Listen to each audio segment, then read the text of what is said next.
انتہائی ادب کے ساتھ ازہر ہند دارالعلوم دیوبند کے نائب محتمم حضرت مولانا مفتی راشد صاحب دامت برکاتہم العالیہ سے درخواست کرتے ہیں کہ وہ اپنے نورانی عرفانی بیان سے ہم سبھی کو مستفیض فرمائیں۔ ہم نے ہر دور میں تقدیس رسالت کے لیے وقت کی تیز ہواؤں سے بغاوت کی ہے، توڑ کر سلسلہ رسم سیاست کے فصول ایک فقط نام محمد سے محبت کی ہے۔ خوف و اندیشہ تقدیر و سزا رہنے دے، میرے ہونٹوں پہ صدا حق کی صدا رہنے دے، اور مالک روز مکافات کو راضی کر لے۔ حاکم وقت خفا ہے تو خفا رہنے دے۔ حضرت مولانا مفتی محمد راشد صاحب اعظمی دعوت میں۔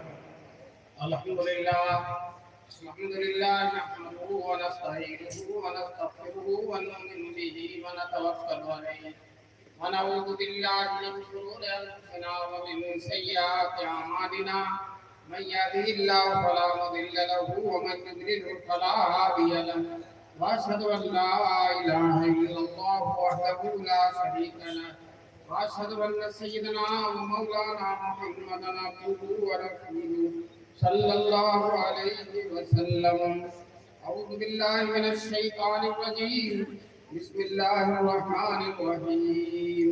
واذكروا نعمة الله عليكم إذ كنتم أعداء فألف بين قلوبكم فأصبحتم بنعمته إخوانا وكنتم على شفا حفرة من النار فأنقذكم منها كذلك يبين الله آياته للناس لعلهم يهتدون۔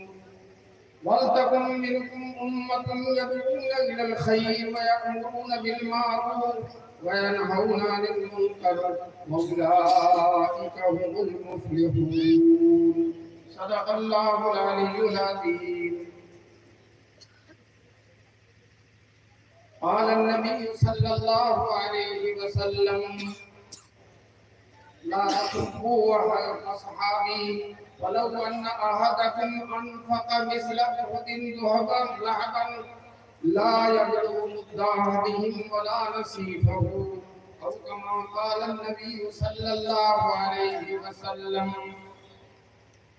والصدیق معظم جانشین سید بطحا، والصدیق معظم جانشین سید بطحا، شگاف سور سے پوچھو خبر ان کے رفاقت کی۔ سبحان اللہ۔ صدیق معظم جانشین سید بطحا، شگاف سور سے پوچھو خبر ان کے رفاقت کی۔ دل میں ہے ان کی محبت نور ایمان کی دلیل، دل میں ہے ان کی محبت نور ایمان کی دلیل۔ کفر ہے بغض و عداوت حضرت فاروق کی۔ حضرت صدر جلسہ معزز اور محترم علماء کرام، محترم بزرگوں اور دوستوں، نوجوانان ملت، اللہ کا کرم ہے، احسان ہے کہ اللہ تبارک تعالیٰ نے ہم سب کو اس عظیم الشان سیرت صحابہ کے جلسے میں شریک ہونے کا موقع نصیب فرمایا۔ دوستو، یہ انجمن فروغ سنت جس کے تحت یہ سیرت صحابہ کا اجلاس سالہ سال سے چل رہا ہے، اور اس کے بانی بہت بڑے عالم، صاحب خدمت، مفکر ملت حضرت مفتی منظور صاحب مظاہری رحمت اللہ علیہ، اللہ تبارک تعالیٰ ان کی قبر کو نور سے آمین، اور ان کے اس چلائے ہوئے خیر میں سلسلے کو، مدح صحابہ کے سلسلے کو دوستو قیامت تک اسی طرح سے سرسبز و شاداب رکھے اور اسی طرح سے باقی رکھے۔ بڑی خوشی کی بات ہے کہ ان کے صاحبزادے محترم جناب حافظ مامور صاحب، اللہ تبارک تعالیٰ ان کو اپنی رحمتوں سے معمور رکھے، وہ انہوں نے اس سلسلے کو جاری رکھا ہے اور ملک کے موقر اور بڑے بڑے علماء کرام کو بلاتے ہیں۔ دوستو، میرا وقت زیادہ نہیں رہ گیا، ابھی مجھے جا کر ٹرین پکڑنا ہے۔ بس کانپور میں میرا آنا اسی طرح سے ہوتا ہے کہ ایک ٹرین سے آیا اور اگلی ٹرین سے چلا گیا، اسی وجہ سے کانپور میں آنا بھی بہت زیادہ ہوتا ہے، وقت نہیں ہوتا۔ تو میں صرف حضرت ابوبکر صدیق کے بارے میں جو جانشین ہیں جناب رسول پاک صلی اللہ علیہ وسلم، ایک دن حضور صلی اللہ علیہ وسلم نے صحابہ کے مجمع میں بیان فرمایا کہ جنت کے 8 دروازے ہیں۔ اللہ تبارک تعالیٰ ہم سب کو جنت کے دروازوں کی زیارت کرائے اور انہی دروازوں سے اللہ تبارک تعالیٰ جنت میں جانے کا حسین موقع نصیب فرمائے۔ 8 دروازے ہیں اور ہر دروازہ مخصوص عبادتوں کے لیے خاص ہے۔ جو روزہ بہت رکھتا ہے، فرض بھی نفلی بھی، ہر موقع پر اس کے لیے باب الریان ہے، اس سے وہ جنت میں جائے گا۔ جو نمازیں بہت پڑھتا ہے، فرض بھی نفلی بھی، تہجد بھی، اشراق بھی، چار بھی، تو اس کے لیے الگ دروازہ ہے، اس دروازے سے وہ جنت میں جائے گا۔ جب یہ عبادت والا جنت کے دروازوں کے قریب ہوگا تو دروازے بلائیں گے۔ عجیب بات ہے، جنت کے دروازے بلائیں گے۔ کتنا دل فریب منظر ہوگا، کتنا حسین منظر ہوگا، کتنا پیارا منظر ہوگا کہ جنت کا دروازہ بلا رہا ہے۔ دوستوں، مجمع میں حضرت ابوبکر صدیق رضی اللہ تعالیٰ عنہ تھے۔ انہوں نے اللہ کے رسول صلی اللہ علیہ وسلم سے پوچھا، یا اللہ کے رسول، کوئی شخص آپ کی امت میں ایسا بھی ہے جس کو جنت کے 8 دروازے بلائیں؟ بخاری کی روایت ہے، صحیح روایت ہے۔ آپ کی امت میں کوئی ایسا بھی ہے جس کو جنت کے 8 دروازے بلائیں؟ تو حضور صلی اللہ علیہ وسلم نے فرمایا، ارجو ان تکون منہم، اے ابو بکر مجھے امید ہے کہ وہ تم ہو، مجھے امید ہے کہ وہ تم ہو۔ دوستو، کتنی سعادت کی بات ہے کہ جنت کے 8 دروازے ان کو بلائیں گے، وہ دروازے سب تک کریں گے، ہمارے اندر آ جاؤ صدیق، ہم کو نواز دو، صدیق ہماری پوری کر دو، ہمارے اندر سے جنت کے اندر داخل ہو جاؤ۔ دوستو، صدیق کی کتنی بڑی شان ہے۔ جنت سب کی مشتاق ہے، سب جنت کے مشتاق ہیں، اور جنت صدیق اکبر کے مشتاق ہے۔ سبحان اللہ، سب جنت کے مشتاق ہیں اور جنت صدیق اکبر کے مشتاق ہیں۔ حضرت ابو موسیٰ اشعری رضی اللہ تعالیٰ عنہ صحابی رسول ہیں، وہ حضور صلی اللہ علیہ وسلم کے ساتھ مدینے کے ایک باغ میں تشریف فرما۔ باغ بڑا ہے، اس میں دروازہ لگا ہوا ہے۔ دوستو، حضور صلی اللہ علیہ وسلم بیٹھے ہیں اور حضرت ابو موسیٰ اشعری بیٹھے ہیں۔ اتنے میں کسی نے دروازہ کھٹکھٹایا، حضور صلی اللہ علیہ وسلم کو کشف ہوا۔ حضور عالم الغیب تو نہیں ہے، لیکن حضور کو کشف ہوتا ہے۔ کشف تو جب امت کو ہوتا ہے تو حضور صلی اللہ علیہ وسلم کو تو یقیناً ہوتا ہے۔ چنانچہ حضور صلی اللہ علیہ وسلم نے کہا، ابو موسیٰ دروازہ کھول دو اور جو آ رہا ہے اس کو جنت کی بشارت سنا دو، جو آ رہا ہے اسے جنت کی بشارت سنا دو۔ ابو موسیٰ اشعری کہتے ہیں، میں نے دروازہ کھولا تو دیکھا حضرت ابوبکر صدیق، میں نے حضور کی بشارت، حضور کی طرف سے ان کو جنت کی بشارت سنا دی۔ انہوں نے کہا، الحمدللہ، اللہ کا لاکھ لاکھ شکر ہے کہ اللہ کے نبی کے واسطے سے مجھے جنت کی بشارت مل رہی ہے۔ وہ آگے، دروازہ بند ہو گیا، پھر کسی نے دروازہ کھٹکھٹایا۔ حضور صلی اللہ علیہ وسلم نے حضرت ابو موسیٰ اشعری سے کہا، پھر کھول دو اور جو آ رہا ہے اسے جنت کی بشارت دے دو۔ چنانچہ جب دروازہ کھولا تو حضرت عمر فاروق تشریف فرما تھے۔ حضرت ابو موسیٰ اشعری نے ان کو جنت کی بشارت دی حضور کی طرف سے، وہ بھی خوش ہو گئے، اللہ کا شکر ادا کیا کہ اللہ کے رسول کی طرف سے مجھے جنت کی بشارت مل رہی ہے۔ پھر دروازہ بند ہوا، تھوڑی دیر کے بعد پھر کسی نے دروازہ کھٹکھٹایا۔ حضور صلی اللہ علیہ وسلم نے کہا، اب جو آ رہا ہے اسے جنت کی بشارت سنا دو، لیکن یہ بھی بتا دو کہ دنیا میں ایک عظیم مصیبت بھی اس پر آئی ہے، ایک عظیم مصیبت کے ساتھ۔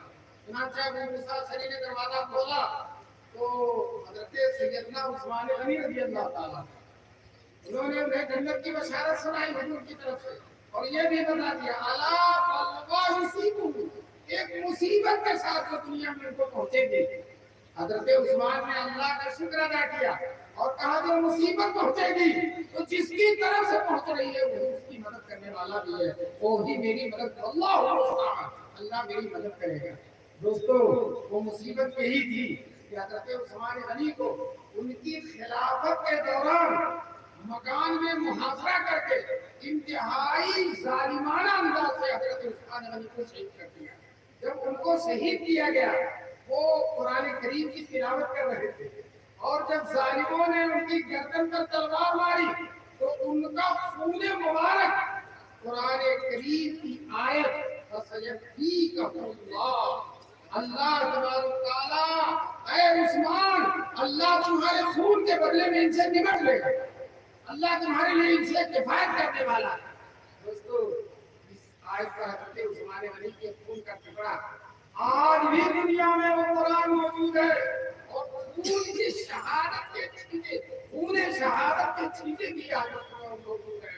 یہ حضرت عثمان غنی کی مقبولیت کی بات ہے کہ شہید ہوئے اسی قرآن پر ان کا چھینٹا پڑا ان کے خون کا، جس قرآن کے وہ جامع تھے، جس قرآن کو انہوں نے جمع کیا تھا۔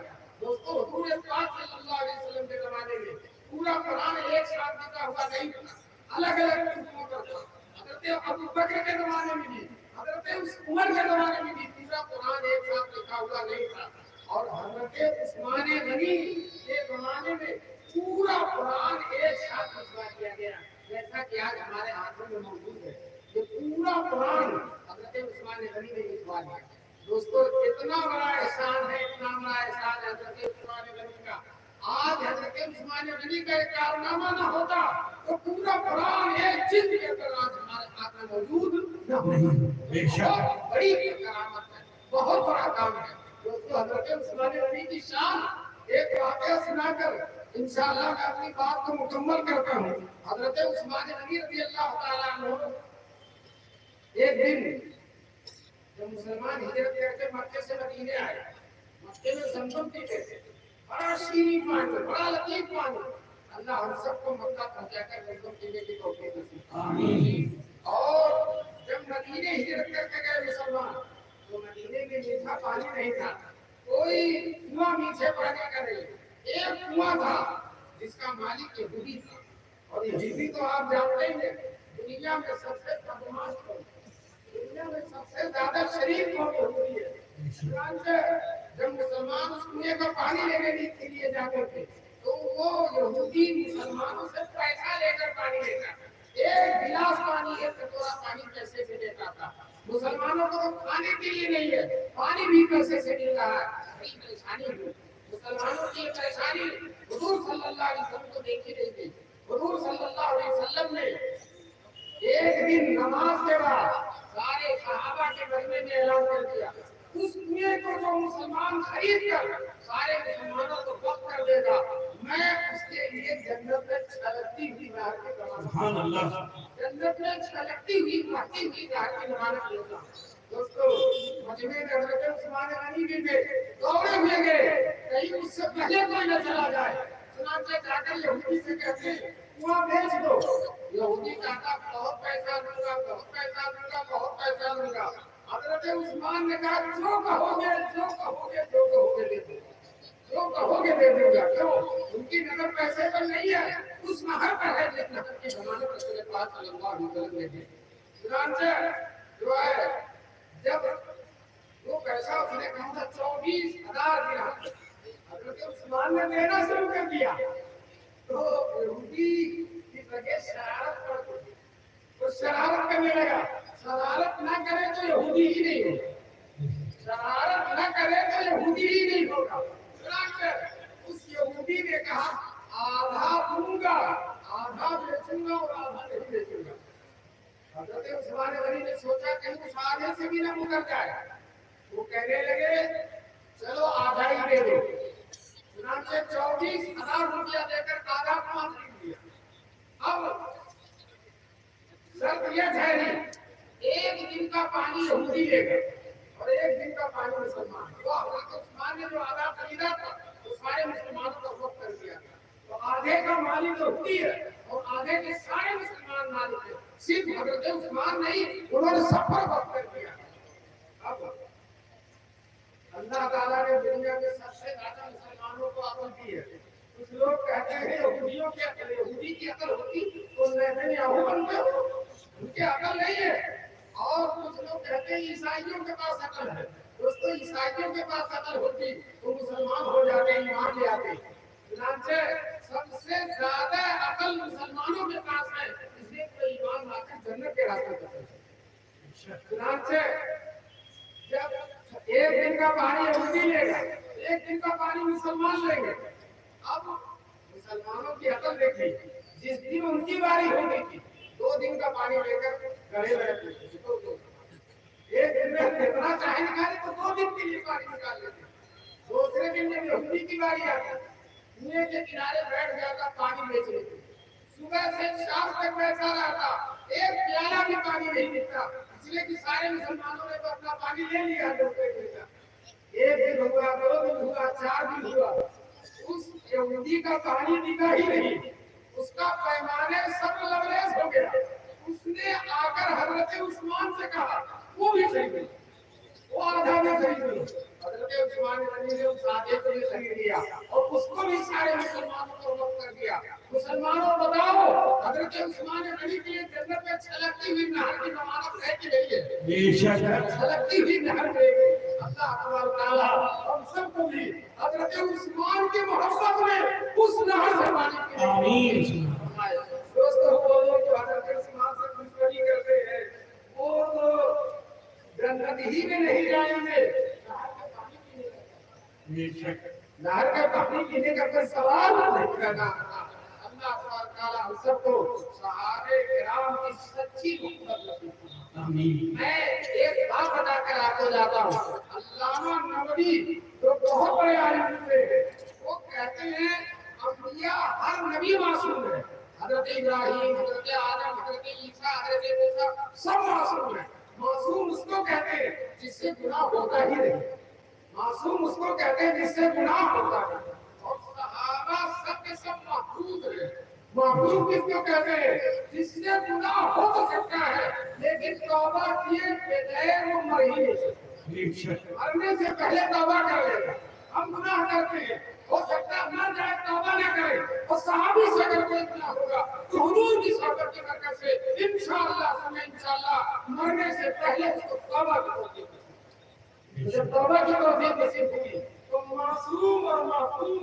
انجام کے اختیار انجام کے اس کے بھی گناہ نہیں ہے اور اس کے بھی گناہ نہیں ہے دوستو میں جو علامہ نووی کی بات سنانا چاہتا ہوں کہ یہ ہے کہ انبیاء معصوم ہیں ہر نبی قدم معصوم ہے اور صحابہ محفوظ ہیں لیکن سارے صحابہ کا مجموعہ وہ بھی معصوم ہے سارے صحابہ کا مجموعہ وہ بھی معصوم ہے معصوم ہونے کا مطلب ہے ایک صحابی سے گناہ ہو سکتا ہے 2 صحابی سے غلطی ہو سکتی لیکن سارے صحابہ سے غلطی نہیں ہو سکتی سارے صحابہ کی بات پر اجماع کر لیں گے وہ بات بالکل صحیح اور سچی ہوگی چنانچہ دوستو حضرت ابو بکر صدیق کی خلافت پر سارے صحابہ نے اجماع کر لیا تو اجماع کر لیا وہ معصوم ہے حضرت عثمان حضرت عمر فاروق کی خلافت پر سارے صحابہ نے اجماع کر لیا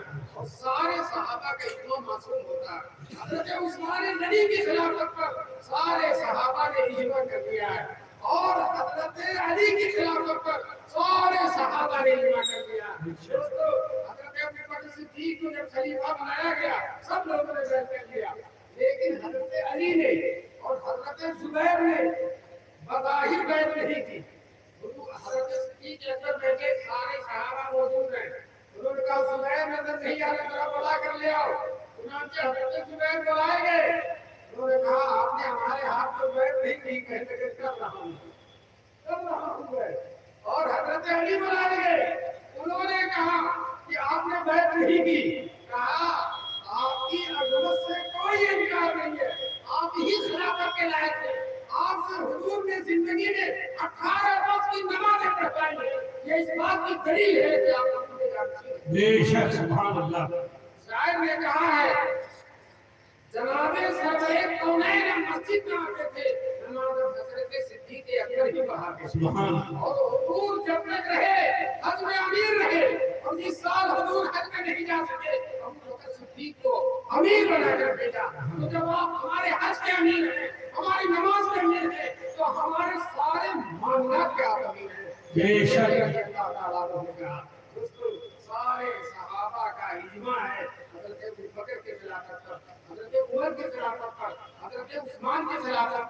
حضرت علی کی خلافت پر. اور آپ کو یہ بھی میں بتا دوں کہ سارے کی سارے صحابہ اور ساری کی ساری امت کا اجماع ہے کہ سارے کے سارے صحابی عادل ہیں.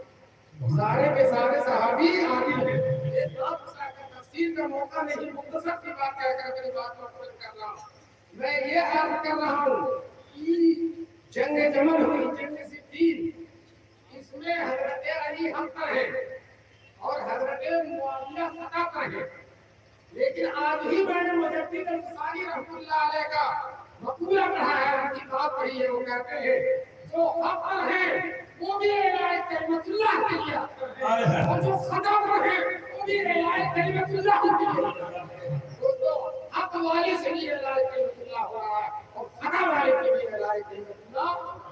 ایسی جنگ آپ نے دیکھی نہیں، ادھر والا بھی حق پر ہے اور ادھر والا بھی حق پر ہے، اور ادھر والا بھی دین اسلام کے سربلندی کے لیے لڑ رہا اور ادھر والا بھی دین اسلام کے سربلندی کے لیے لڑ رہا. ابو ہریرہ دونوں میں سے کسی میں شریک نہیں تھے، دونوں رستے میں بیچ میں بیٹھے رہتے تھے.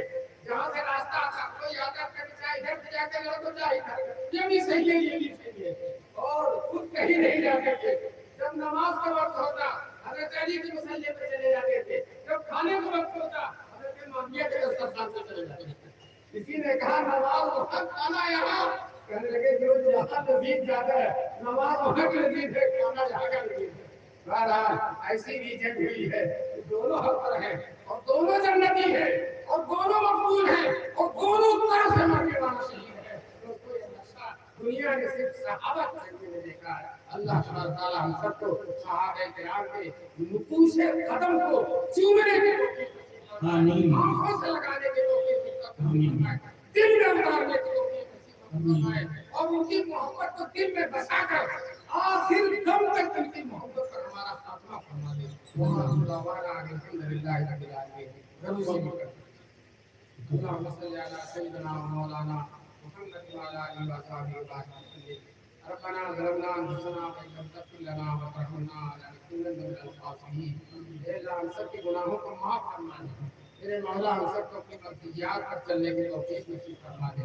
اے اللہ اس اجلاس کو ہر درجے کامیاب فرما دے، ہر درجے مقبول فرما دے. اے اللہ سیرت صحابہ کے اجلاس کو ہر سال اسی طرح تازگی کے ساتھ، پابندگی کے ساتھ اور کانپور والوں کی دلچسپی کے ساتھ اور ایمان کے تقاضے کے کو سمجھتے ہوئے اے اللہ اس اجلاس کو آئندہ ہمیشہ اسی طرح سے چلنے کی توفیق. اے اللہ عبد محمود صاحب کی ہمت نصیب فرما، انہیں ان کی دستگیری فرما، ان کی رہنمائی فرما، تاکہ بزرگوں کے سیچے ہوئے اس گلشن لگائے ہوئے اس گلشن کو سیراب رکھنے کی توفیق نصیب فرمائے. اے اللہ حضرت مفتی منظور صاحب کے قبر کو نور سے بھر دے اور ان کے اس جاری کے ہوئے جلسے کو الہ العالمین ان کے لیے صدقہ جاریہ کرے. اے اللہ اسی طرح سے ہمارے بڑے عالم اور مفتی جمعیت علماء کے صدر مولانا عبدالرب صاحب جو بڑھاپے تک انتہائی محنت اور جانفشانی کرنے والے انسان تھے، جگہ جگہ دورہ کرتے تھے، ملت کے لیے بے قاب و بے قرار رہتے تھے. اے اللہ ان کی قبر کو نور سے بھر دے، ان کی مغفرت فرما دے، ان کے درجات بلند فرما دے. اے اللہ اس مجمع میں جو بیمار ہیں انہیں شفا نصیب فرما دے، جو پریشان ہیں ان کی پریشانی دور فرما دے، جو مقروض ہیں ان کے قرضوں کی ادائیگی کی ایسی سبیل پیدا فرما دے، جو اپنی اولاد کے سلسلے میں پریشان ہیں اللہ ان کی اولاد کو صحیح راستوں پر چلنے کی توفیق نصیب فرما. اے اللہ اپنے فلسطینی بندوں کی خیر سعادت فرما دے. اے اللہ فلسطینیوں کی خیر سعادت فرما دے. اے اللہ فلسطینی جنہوں نے قدر و حق کی یاد تازہ کر دی ہے، اے اللہ ان کے ایمان کا کوئی حصہ ہمیں بھی نصیب فرما دے، ان کے مجاہدانہ زندگی کا کوئی کرشمہ ہمیں بھی نصیب فرما دے. اے اللہ یہودیوں کو ذلیل و خوار فرما دے، رسوا فرما دے. اے اللہ العالمین ان کے وجود سے سطح ہستی کو پاک فرما دے. اے اللہ اپنے رسول پاک صلی اللہ علیہ وسلم کی برکت سے صدیقین، شہداء و صالحین کی برکت سے ہماری دعا قبول فرما دے. سبحان ربک رب العزة عما یصفون وسلام علی المرسلین.